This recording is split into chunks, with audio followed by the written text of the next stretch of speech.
Sierra is adding to the lift, and we're going to see 5 to 6 feet of snow, including in South Lake Tahoe, where, believe it or not, thunder snow is not out of the question, which, of course, means we got to talk to this guy. Absolutely. Mr. Cantore, who seems to be having a great time despite the heavy snow amounts. Jim, what's going on? Yeah, that would be the icing on the cake and through here. Guys, you're just seeing the tram, by the way, the Heavenly Tram come into port here, if you will. This is unbelievable. This is like a scene from Star Wars where Luke Skywalker's out there in the middle of the snowstorm, and he's got to do the best he can to survive. Once the tram goes by, I've got to show you the Booyah Lounge here. This is right here at the top of Gunbarrel, or the tram station. This is the beautiful front deck of what would be, on a sunny day, an epic view of Lake Tahoe. Probably one of the best out here. You'd see all of the mountains and the lake around you. But look at this. Look, the snow, they can't even keep up with it down there. It is drifting over the top of the lodge, and right at the edge here, it has made its way down to the deck, where it is now one. So the roof and the snow and the deck have become one with the snow drifts in through here. Just incredible. So about an hour and a half ago, all right, it opened up. How you doing, brother? Things are great here. The skiers have been piling off of the tram and also the Gunbarrel lift in through here, enjoying some phenomenal conditions.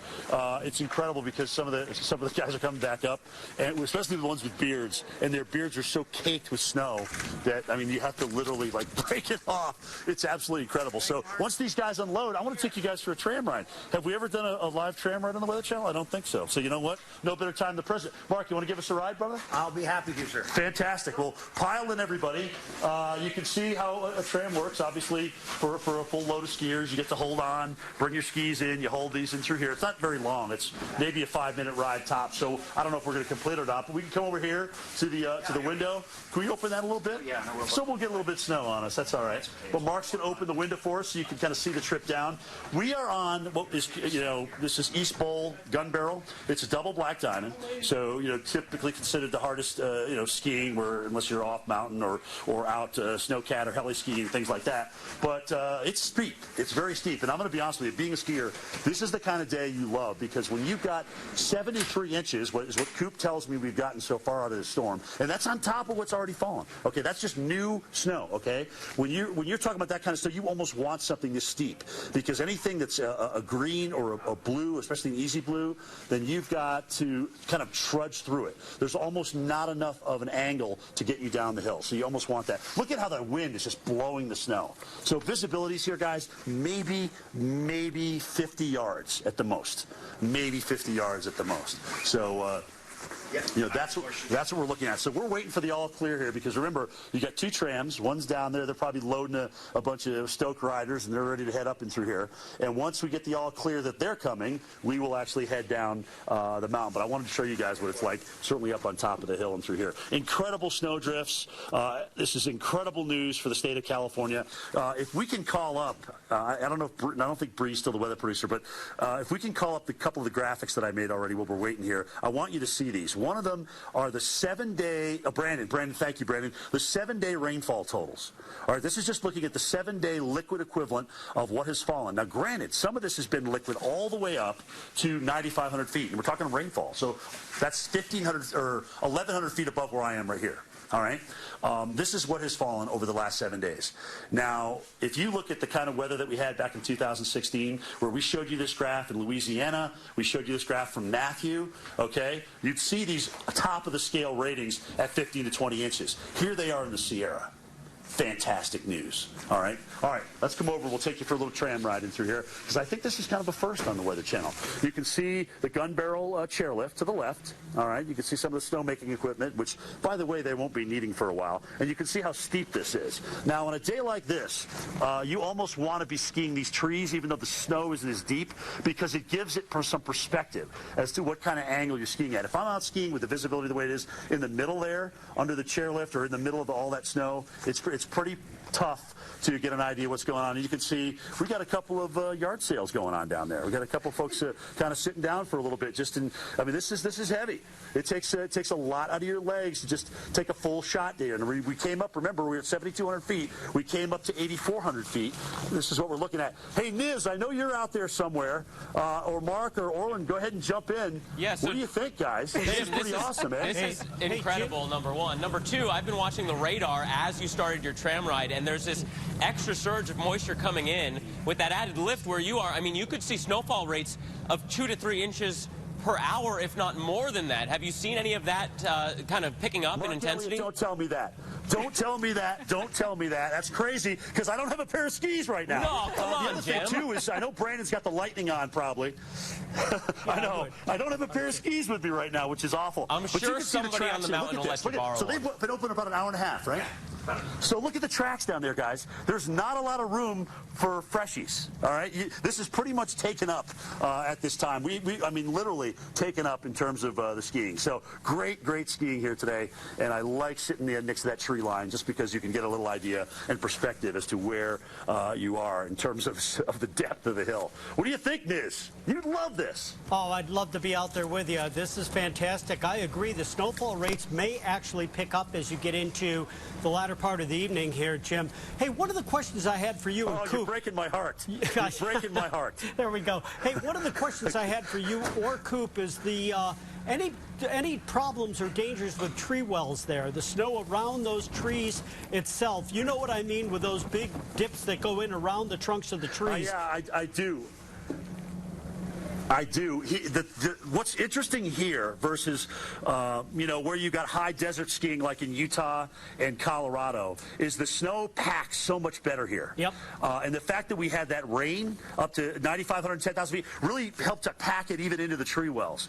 So that's always an issue, certainly. As a skier, you don't want to ski close to trees and deal with that. But I think given the types of snow that we've had and the rain as well has helped to pack that in there pretty well. That's great news to hear. That lessens the danger on those areas. The other question I had for you, amazing shots around the lodge of the snow cornices that develop on the roofs as the wind blows over them. Oh, my gosh. That really concerns me for backcountry, that those cornices will be developing along those ridges and really increase the avalanche threat. So I just wanted to mention that. Maybe you can comment on that. Well, that is a great point, sir. And the fact that you have to go back, especially for this time of the year and where we are, to about 2005, so about 12 years ago, it's been a while since we've had avalanche concerns. Yeah. So unfortunately, some people have ventured out and lost their lives out and through here because they've just gotten in a place where they shouldn't be. So yeah, guys, I mean, here's what I want to tell everybody. There is so much good skiing right here, right now, within bounds. You don't need to go. I mean, I know the thrill of getting out of bounds, but if you're going to do that, go with a guide, go with somebody who knows what they're doing. Certainly wear a beacon. The people that lost their lives earlier were not wearing beacons, so please at least give yourself a chance with that. Niz, that's a great point. I'm glad you brought that up. But remember, we haven't seen avalanche danger like this in many years in this part of the world. So that's your tram ride, and that is your live shot from Heavenly, which could not be more appropriately named, guys. I mean, Heavenly, this is exactly what we got going on out here. And Jim, now that you're about to get into a mix of people again, it's been almost 10 years since we've seen this kind of onslaught of precipitation. What are people thinking about it? I mean, are they just out of their mind happy that they can get this kind of skiing on? Oh my gosh. If you guys can rewind what we showed earlier about when they first opened up the chairlift, as well as the tram, people getting off that, screaming, yelling, just like me usually on a normal day at the Weather Channel, not being able to put two words together. I mean, it was just one of those kind of moments, you know what I mean, where people are just excited. I mean, if you're a skier, if you're a rider, you live for these kind of days. And, some of these guys were waiting down here 4 hours, so they were so happy to get up and make the first cuts. They're just ecstatic. They really are. And then they understand the long-term issues here, where all of this snow, come April through June, and Niz, you can talk about this and show that beautiful graph of Folsom Lake. This goes into the snowmelt, and this packs up the reservoirs. As a matter of fact, we saw Lake Tahoe. Think about show everybody how long Lake Tahoe is, over 100 miles long, and you've had that come up in a foot already, a foot. So that tells you what's going into this. The rain has helped. we want it to be all snow, but even now when we snow melt, this goes into the American River, this melt right here, then eventually over to Folsom Lake, and that's a reservoir that we've seen down for a number of years, but not this year. It's gonna do really good with the snow melt. And what a lot of people don't realize, Jim, is that so many of the reservoirs for the whole state are in northern and central California. So getting the precipitation here is ideal. Right. And if you look at where they are right now, we're talking 120 to 160% of where they should be. So that's just making everybody look pretty. Snowpack is also above average. So as a matter of fact, if you look at Folsom Lake, they actually had to let water out of it. I mean, it was if you remember what happens when we talk about a river flood. Let's walk outside, guys. It's kind of dark in here. I know you got to get the tram back up. Sorry about that. When you think about what happens to a flash flood in a river, where you see the spike in the gauge go straight up, that's what happened with the lake. And so think about that. It's not just 5 feet or 10 feet that the river goes up. I mean, you're talking about 18 feet, 20 feet to see when you saw a lake go up. So just a tremendous, tremendous volume of water. And in Lake Tahoe's case, you're talking about billions of gallons. So here's what it looks like from the bottom. See if I don't know if we can get a good shot. Yeah, probably right here. So this is what we just came down on the tram, guys. You can look up there. And visibility here looks a little bit better because we got a lot more dark background. So maybe as the crow flies, I'm going to say 3/4 of a mile, probably. Half. Let's do half mile. Let's do half mile for visibility. Not bad. Not bad at all. All right, Jim, your goal now is to make some friends down at the base of the mountain and borrow some skis so you can get a couple runs in. I am. Here are my friends right here, and they're happy to see me get off the tram so they can ride up there. Right, guys? Enjoy. Enjoy. Enjoy. Anybody on the second run or third run of the day? Anybody? How was it, man? Amazing. A little heavy at the bottom, but super light and dry up top. I know the consistency changes, doesn't it? Yeah. So the temperature is probably about 29 or so at the top of the tram. Down here, it's probably about 32. Sounds about right. Big deal. Oh, we getting a selfie? You got to get a selfie. Live on the Weather Channel selfie. You know, it's a good day. We got to get a selfie live on the Weather Channel. So that's about all I haven't done today. Hey, take it easy, guys. Have fun. Look at this. So here we go. This is what you'll get on a day like this. I'm trying to think, the last few seasons of what they've had here. Last time I saw a tram, yeah, exactly, brother. Hang loose, have a good time. See the tram this fall. So pretty awesome. Hey, thanks, Mark. I appreciate it. Okay. Thanks for holding up for us. We appreciate that. Great guys here at Heavenly. Just an awesome time. They got a couple more room, guys. There's no waiting on a powder day, so you're pretty. No friends. You're lucky. You're lucky you're getting in that. All right, so goggles are up. I can see again. This is awesome. I mean, you know what? Here's one thing I haven't done, Mark. Yeah. I have not covered 2 blizzards in a row on the Weather Channel in my 20-plus years of doing live shots. So I went from the Virginia Beach blizzard out to this one, which you saw up top is raging. Down here in the bowl, pretty quiet. Pretty quiet. Not too shabby at all. On the top, it's raging. It's raging big time. Not a bad day on the job, I will say. This is a good, Mark. I was going to say, this is a great day at the office, brother. Yeah. This is a great day at the office. Absolutely. All right. Have fun. Try to find some skis or a board and get a run in. And, watch for those snowfall rates, because by the end of the day, there could be 3-inch-per-hour snowfall before we're done.